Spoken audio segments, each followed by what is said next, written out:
जय श्री बालाजी की। Hello student, मैं दीपिका मंत्री Maruti group of education Ratangarh की ओर से आप सबका हार्दिक स्वागत करती हूँ। आप सब कैसे हो? जैसा कि अपना चैप्टर नंबर 2 चल रहा है उपभोक्ता का संतुलन। उपभोक्ता के संतुलन के अंदर अपन ने पिछले वीडियो में तटस्थ वक्र की विशेषताएं पढ़ी थी, तटस्थ वक्र के बारे में जानकारी ली थी, जिसमें अपन ने तटस्थ वक्र की कुछ 3 विशेषताएं देखी थी। पहली अपने विशेषता देखी, तटस्थ वक्र का ढाल ऋणात्मक होता है। ये 3 तरीकों से अपन ने समझा था। पहला कि तटस्थ वक्र क्षैतिज नहीं होते, न ही तटस्थ वक्र लंबवत होते हैं, और न ही तटस्थ वक्र का ढाल धनात्मक होता है। तो तटस्थ वक्र का ढाल कौन सा होता है? ऋणात्मक होता है। फिर 2 नंबर विशेषता देखी थी, तटस्थ वक्र मूल बिंदु के उन्नतोदर होते हैं। फिर तीसरी विशेषता में देखा था अपन ने, तटस्थ वक्र एक दूसरे को नहीं काटते हैं। तो इस प्रकार अपन ने तटस्थ वक्र का टॉपिक कंप्लीट किया था। आज अपना है बजट रेखा, जो कि काफी महत्वपूर्ण है बजट रेखा के अंदर। अब अपने 2 ही टॉपिक बचे हैं, बजट रेखा और उपभोक्ता का संतुलन। तो आइए अपन बजट रेखा के बारे में चर्चा करते हैं। बजट रेखा समझाने से पहले मैं आपको बता दूं कि बजट रेखा में एक बहुत ही महत्वपूर्ण आएगा बंडल। बंडल क्या होता है? बंडल किसे कहते हैं? बजट रेखा का मीनिंग बताने से पहले मैं आपको कुछ बंडल के बारे में जानकारी देती हूँ। जैसे बंडल, जैसे मेरे पास 20 रुपए है, अपन के पास समझ लो 20 रुपए है। 20 रुपए अपनी क्या हुई? आई को बजट रेखा में एम के साथ, मतलब मनी को अपन क्या, मनी यानी आई को अपन इसका सूचक एम करते हैं, और अपनी कीमत है 5 रुपए। तो आप बताओ कितने बंडल खरीद सकते हो? बंडल से पहले आप बता दो कितनी वस्तुएं खरीद सकते हो। तो सही बात है, 20 रुपए है तो 5 रुपए एक वस्तु के, तो कितनी वस्तुएं खरीद सकते हैं अपन? 4। अब इससे अपन बंडल बनाते हैं। बंडल की शुरुआत आपको 0 से करनी है। जैसे मैंने बनाया 0, पहली वस्तु की इकाई 0, दूसरी वस्तु की इकाई भी 0, मतलब 0 प्लस 0, 0 प्लस 0, 0 इंटू 5 कितना हुआ? 0। अपने पास 5 रुपए लग रहे हैं, 20 रुपए पड़े हैं, कोई वस्तु के 5 रुपए लग रहे हैं, अभी तो 0 है। फिर 0 1, इससे खरीद सकते हो? हाँ, 0 प्लस 1 1, 1 इंटू 5, अभी तक अपन खरीद सकते हैं 5। 0 2, खरीद सकते हो? 0 प्लस 2 2, 2 इंटू 5 10, खरीद सकते हैं। 0 3, खरीद सकते हो? 3 पंजे 15। 0 4, खरीद सकते हो? खरीद सकते हैं। 5 के 20, 0 5, अब खरीद सकते हो क्या? बताओ क्यों? अब कितनी हो जाती है? 25, लेकिन अपने पास पैसे कितने हैं? 20, तो अपन ने कितने खरीदे? 4 तक। ऐसे ही अब 1 से स्टार्ट करो, 1 0। अब बताओ 0 प्लस 1 1, 1 इंटू 5 5, खरीद सकते हैं। दूसरा किया अपन ने 1 1, 1 1 2, 2 इंटू 5 10, खरीद सकते हैं। फिर किया अपन ने 1 2, 2 और 1 3, 3 इंटू 5 15, खरीद सकते हैं। फिर अपन ने किया 1 3, 3 इंटू 4, 3 प्लस 1 4, 4 इंटू 5 20, खरीद सकते हैं अपन। अब 1 4 कर दो तो कितने हो जाएंगे? 25, जो कि अपन नहीं खरीद सकते। ऐसे ही 2 से करो, 2 इंटू 0, 2 प्लस 0 2, 2 इंटू 5 10, खरीद सकते हो। फिर 2 1, खरीद सकते हो। फिर 2 2, खरीद सकते हो। 2 3 करे तो नहीं, क्योंकि कितने हो जाते हैं? 25। फिर 3 0 से ले लो, 3 पंजे 3 प्लस 0 3, 3 इंटू 5 15। वैसे ही 3 1 4, 4 इंटू 5 20, खरीद सकते हैं। 3 2 करूँ तो कितने हो जाते हैं? 25, खरीद सकते हैं? नहीं खरीद सकते। फिर करो 4 0, 4 इंटू 4 प्लस 0 4, 4 इंटू 5 के 20, खरीद सकते हो? खरीद सकते हैं। 4 1 5, 4 प्लस 1 5, 5 इंटू 5 25, खरीद सकते हैं? नहीं, क्योंकि अपना 25 अपने पास पैसे है ही नहीं। तो 4 0। अब 5 0 करें, 5 प्लस 0 5, 5 इंटू 5 25, नहीं खरीद सकते। तो बंडल कितने बने अपने? 4 0 तक। गिन लो, 1 2 3 4 5 6 7 8 9 10, 11, 12, 13, 14, 15। तो बंडल की संख्या कितनी आई? 15। आए समझ में? इनको बोलते हैं अर्थशास्त्र की भाषा में बंडल। 0, 0, 0, 1, 0, 2, 0, 3, 0, 4, 1, 0, 1, 1, 1, 2, 1, 3, 2, 0, 2, 1, 2, 2, 3, 0, 3, 1, 4, 0। आए समझ में? तो अपन इनको क्या बोलते हैं? बंडल। अब अपने देखते हैं कि बजट रेखा के माध्यम से अपन क्या कर सकते हैं। क्या कर सकते हैं कि बजट रेखा के माध्यम से अपन क्या कर सकते हैं कि बजट रेखा के माध्यम से अपन बंडलों का प्रतिनिधित्व करते हैं। बजट रेखा बंडलों का प्रतिनिधित्व करती है। तो इस प्रकार से अपन ने बंडलों का देखा, तो इसका अपन फॉर्मूला बता सकते हो। x1 प्लस x2 वस्तु पहली और वस्तु दूसरी की इकाई किसके बराबर होनी चाहिए? m के कीमत के साथ जोड़ के। अब इसका मैं आपको समीकरण भी बता दूंगी। तो आइए अब अपन बजट रेखा, तो आइए बजट रेखा अपने बताती हूं मैं आपको।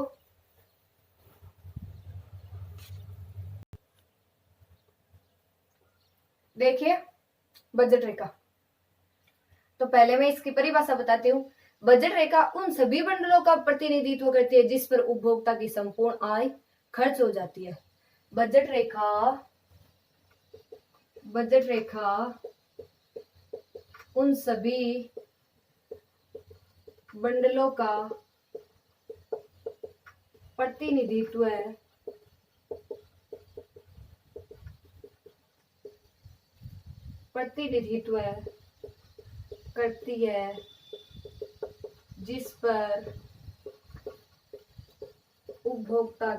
पर उपभोक्ता की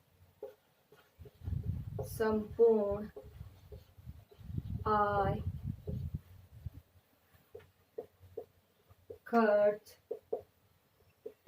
हो जाती है। कि बजट रेखा उन सभी बंडलों का प्रतिनिधित्व करती है जिस पर उपभोक्ता की संपूर्ण आय खर्च हो जाती है।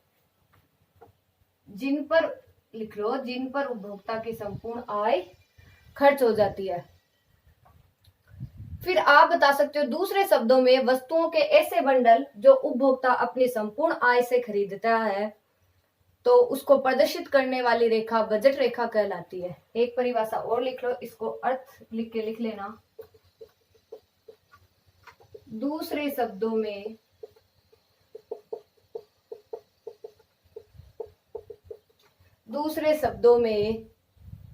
वस्तुओं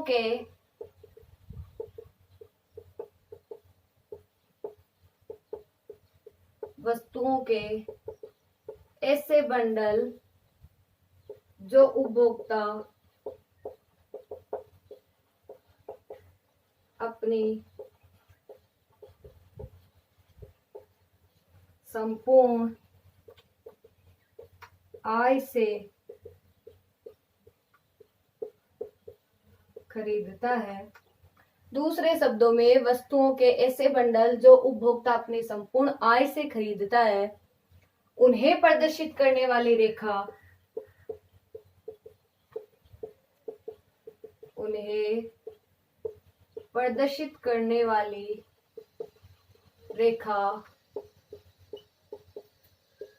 बजट रेखा, उन्हें प्रदर्शित करने वाली रेखा बजट रेखा कहलाती है। आया समझ में?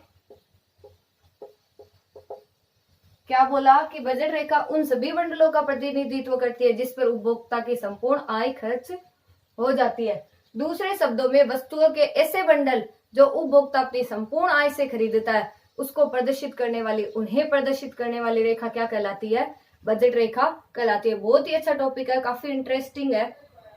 तो उन्हें प्रदर्शित करने वाली रेखा क्या कहलाती है? बजट रेखा कहलाती है। चलिए इसका डायग्राम बताती हूँ मैं आपको। लंबवत रेखा खींचते हो, यह अक्ष रेखा अपनी क्षैतिज रेखा,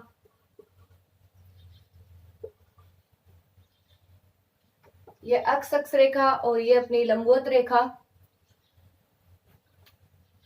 अब इसको जो प्रतिनिधित्व करने वाली रेखा है वो अपनी कौन सी हुई? बजट रेखा। कौन सी रेखा?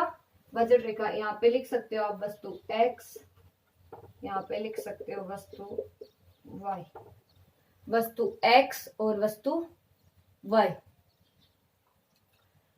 ये वाई हो गई, ये अपनी है बजट रेखा। कौन सी अपनी बजट रेखा। अब इन दोनों बिंदुओं को आप नाम दे दो, ए दे दो और इसको दे दो बी। क्या नाम दे दिया, ए और बी दे दिया, ए और बी बजट रेखा। अब आप इसको x1 भी बोल सकते हो और इसको x2 भी बोल सकते हो या xy भी। इसका समीकरण आपको xy के साथ भी बता दूं और जैसे मैंने बनाया x1 और x2 के साथ भी। तो पहले इसका समीकरण जानो, काफी इंपॉर्टेंट है समीकरण। P1x1 plus P2x2 is equal to m। P1x1 P2x2 is equal to m। P1 लिखो पहली वस्तु की कीमत, x1 पहली वस्तु की इकाई, P2 दूसरी वस्तु की कीमत और x2 दूसरी वस्तु की इकाई। m को लिख दो उपभोक्ता की क्या बता दोगे, आय।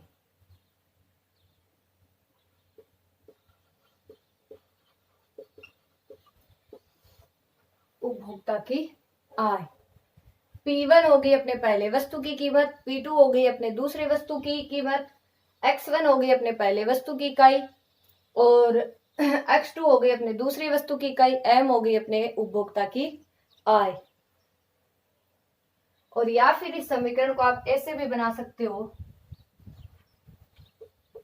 x dot P X plus Y dot P Y is equal to m। यानी पहली वस्तु x, दूसरी वस्तु y, इन दोनों की कीमतें बराबर किसके होनी चाहिए, उपभोक्ता की आय के बराबर होनी चाहिए।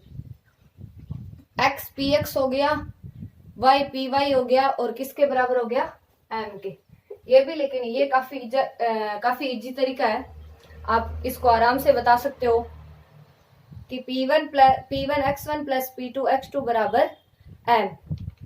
तो ये होती है अपनी बजट रेखा। कि बजट रेखा उन सभी बंडलों का प्रतिनिधित्व करती है जिस पर उपभोक्ता की संपूर्ण आय क्या हो जाती है, खर्च हो जाती है।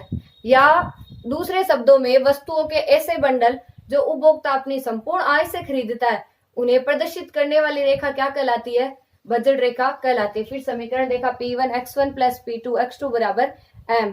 अब बजट रेखा के समीकरण को अपन किस प्रकार से विस्तारित रूप से समझ सकते हैं वो अभी अपन देखेंगे बजट रेखा की प्रणवता के साथ। आप इन सबको नोट कीजिए, फिर अगला मैं बताती हूँ बजट रेखा की प्रणवता के साथ। अब देखते हैं अपन बजट रेखा की प्रणवता। तो बजट रेखा देखिए अपन ने, अब बजट रेखा की प्रणवता देखते हैं। इसको आपने नोट कर लिया होगा। तो चलिए बजट रेखा की प्रणवता बजट रेखा के समीकरण के साथ बताती हूँ। चलिए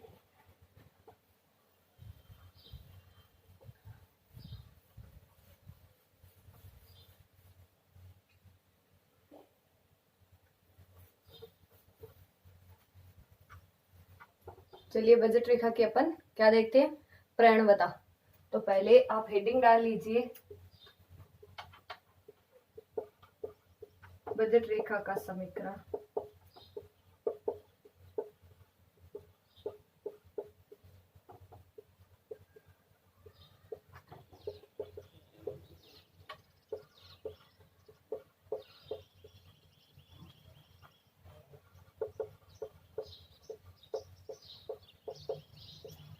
बजट रेखा की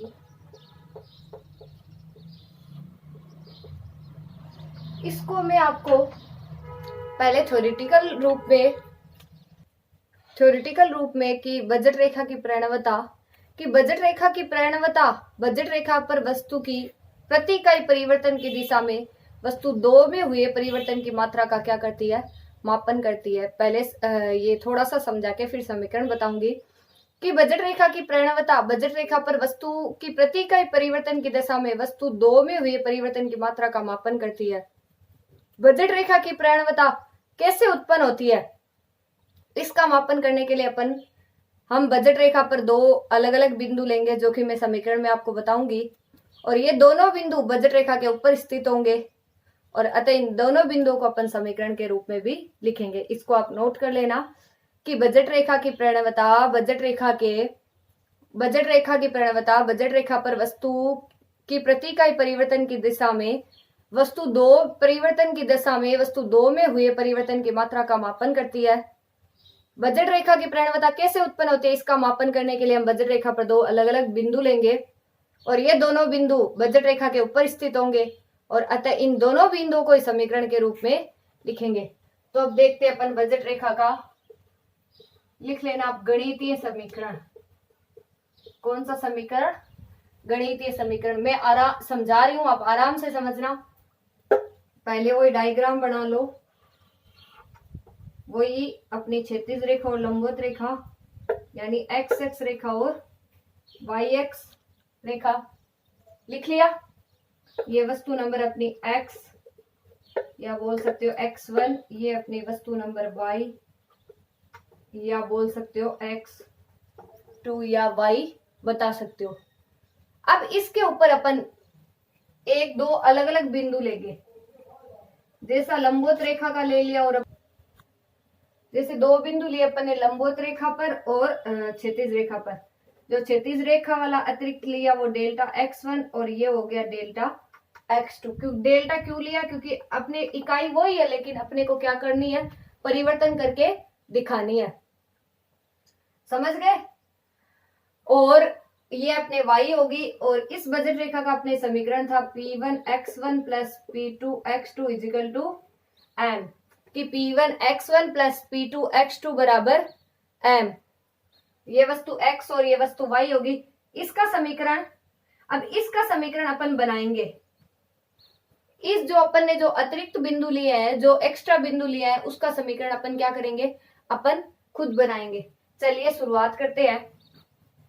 पहला बनाए अपन, जैसे P1 x1 plus P2 x2 बराबर m, अपना समीकरण नंबर 1, जो कि अपने बजट रेखा का ऑलरेडी समीकरण है। अब ये जो अपन ने अतिरिक्त बिंदु लिए हैं, जो पहले वस्तु की जो अपनी इकाई हो रखी है, इन दोनों में इन अतिरिक्त बिंदुओं को क्या कर देंगे, अपन ऐड कर देंगे।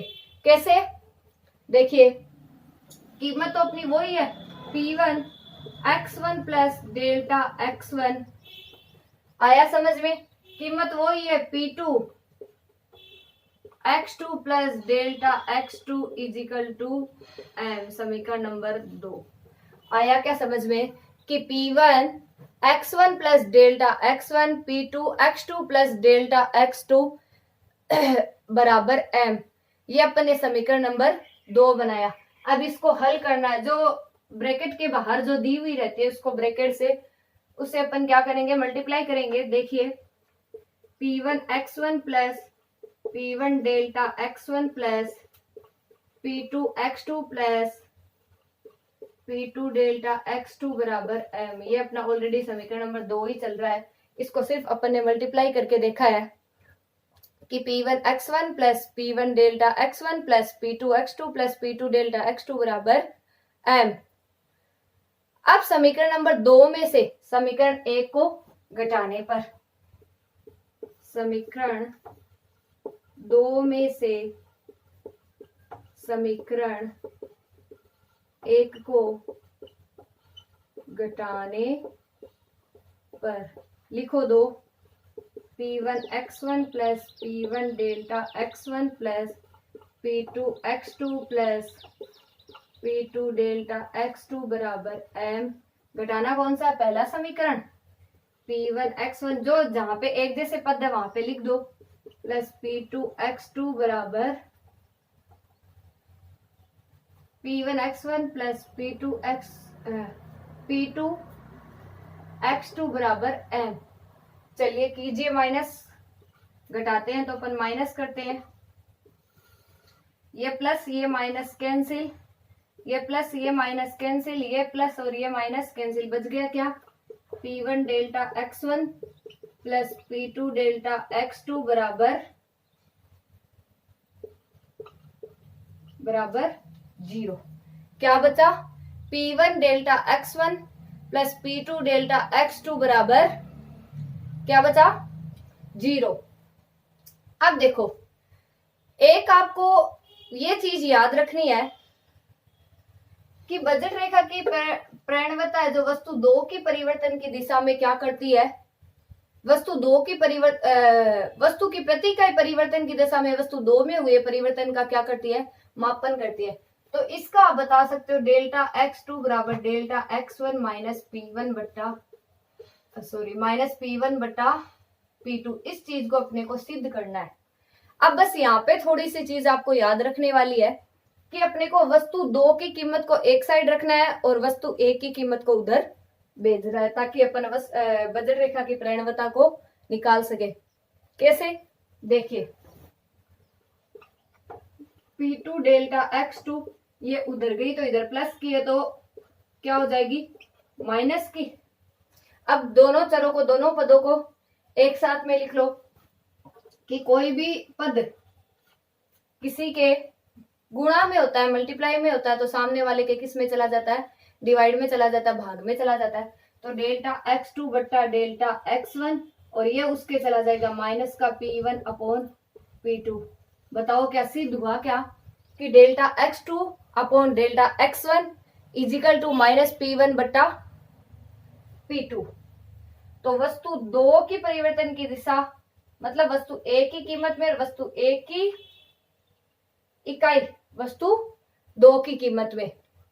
तो इस प्रकार बता सकते हैं कि बजट रेखा की प्रणवता बजट रेखा पर वस्तु की प्रति इकाई परिवर्तन की दशा में वस्तु 2 में हुए परिवर्तन की मात्रा का मापन करती है।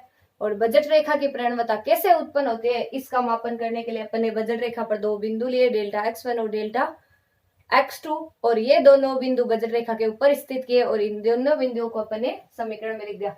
तो इनका समीकरण अपने क्या हो गया, लिख सकते हो आप P1 x1 plus P1 delta x1 P2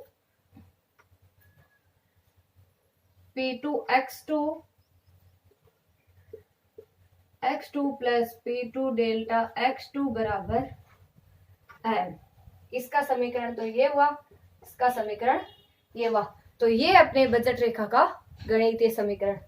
पहले अपन ने P1 x1 plus P2 x2 बराबर m, समीकरण नंबर 1। फिर अतिरिक्त इकाई जोड़ी तो P1 x1 plus delta x1 P2 x2 plus delta x2 बराबर m। 2 नंबर, दोनों कीमतों को इन पदों से क्या किया, गुणा किया, मल्टीप्लाई किया। P1 x1 plus P1 delta x1 plus P2 x2 plus P2 delta x2 बराबर m। तो ये कौन सा बना, समीकरण नंबर 2 ही। समीकरण 2 में से समीकरण 1 को घटाने पर, तो समीकरण 2 में से समीकरण 1 को अपन ने घटाया तो P1 x1 plus P1 delta x1 plus P2 x2 plus P2 delta x2 बराबर m। समीकरण 1 को घटाया P1 x1 plus P2 x2 m। तो बचा क्या आपने P1 delta x1 plus P2 delta x2 बराबर 0।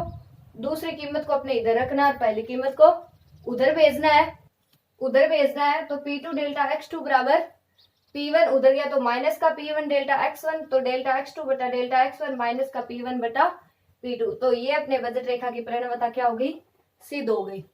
फिर चाहे पहले थ्योरी में लिख लेना चाहे बाद में कि बजट रेखा की प्रणवता बजट रेखा पर वस्तु की प्रति इकाई परिवर्तन की दशा में वस्तु 2 में हुए परिवर्तन की मात्रा का मापन करती है। बजट रेखा की प्रणवता कैसे उत्पन्न होती है, इसका मापन करने के लिए हम बजट रेखा पर 2 अलग अलग बिंदु लेंगे और ये दोनों बिंदु बजट रेखा के ऊपर स्थित होंगे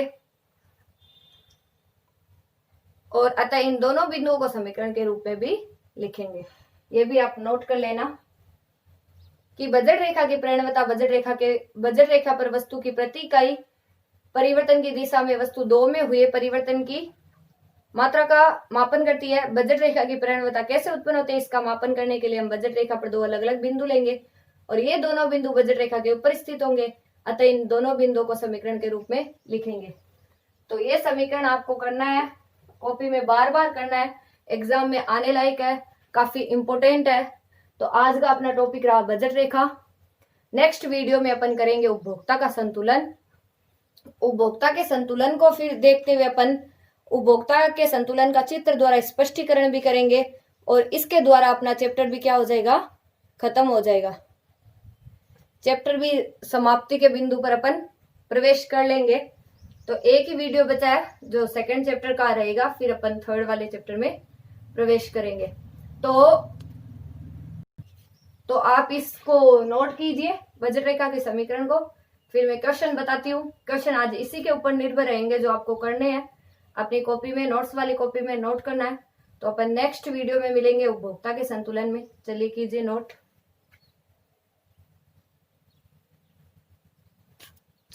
ये 5 क्वेश्चन मैंने नोट किया है, लेकिन क्वेश्चन से पहले मैं आपको एक बात और बता दूं। जैसा अपन ने समीकरण लिखा था P1x1 प्लस P2x2 बराबर m, तो आप इसके साथ पे ये भी लिख सकते हो P1x1 plus P2x2 plus dot Pnxn बराबर m, क्योंकि वस्तु की कितनी भी इकाइयां हो सकती है और अपने तो 2 ही वस्तु की इकाइयां ली थी, 2 ही कीमत ली थी और कितनी उसकी कीमत हो सकती है। जैसा अगर उपभोक्ता की आय 80 रुपए है, उपभोक्ता की आय अपने पास 80 रुपए है, पहली वस्तु x की कीमत अपने पास 2 रुपए और y की कीमत या x2 की कीमत अपने पास 1 रुपए, तो x की वो कितनी मात्रा खरीदेगा, तो x की वो 40, 80/2 और y की 80, क्योंकि 80/1 तो कितने, 80/1 तो कितने 80 रुपए। और अतः कीमत रेखा में 2 वस्तुओं के विभिन्न सहयोगों को भी बतलाते हैं, जिसे उपभोक्ता अपनी सीमित आय व दोनों वस्तुओं को कीमतों के दिए हुए होने पर क्या कर सकता है, प्राप्त कर सकता है। और जो अपन ने AB बजट रेखा के माध्यम से बताया था। अब क्वेश्चन देखिए। पहला क्वेश्चन, बजट रेखा की परिणामता को समीकरण में विस्तार से बताइए, जैसा कि मैंने करके बताया था। दूसरा बताया m बराबर 50 और p बराबर 10 बंडलों का प्रतिनिधित्व कीजिए। आपकी उपभोक्ता क्या है 50 और कीमत है 10, तो बंडल बनाने हैं। बजट रेखा का गणितीय समीकरण लिखिए। बजट या कीमत रेखा का ढाल क्या होता है, ऊपर से आता है, मतलब जैसे आपने उसका देखा था तटस्थ वक्र का, ऊपर से आएगा मतलब ऋणात्मक। तो आपको बताना है बजट रेखा का ढाल या कीमत रेखा का ढाल क्या है। इसको कीमत रेखा भी बोल सकते हो। यदि उपभोक्ता की आय बराबर 70, कीमत बराबर 7, तो बंडलों का प्रतिनिधित्व कीजिए। ये कुछ 5 क्वेश्चन है, तो इस प्रकार से अपना ये 5 क्वेश्चन आप नोट कर लो। तो AB बजट रेखा के माध्यम से, PNXN के माध्यम से, 80 रुपए या 2 रुपए 1 रुपए के माध्यम से अपना कंप्लीट हो जाता है। तुलना कर ली अपन ने समीकरण से, तो बजट रेखा का ढाल कीमत अनुपातों के भी क्या होता है, बराबर होता है।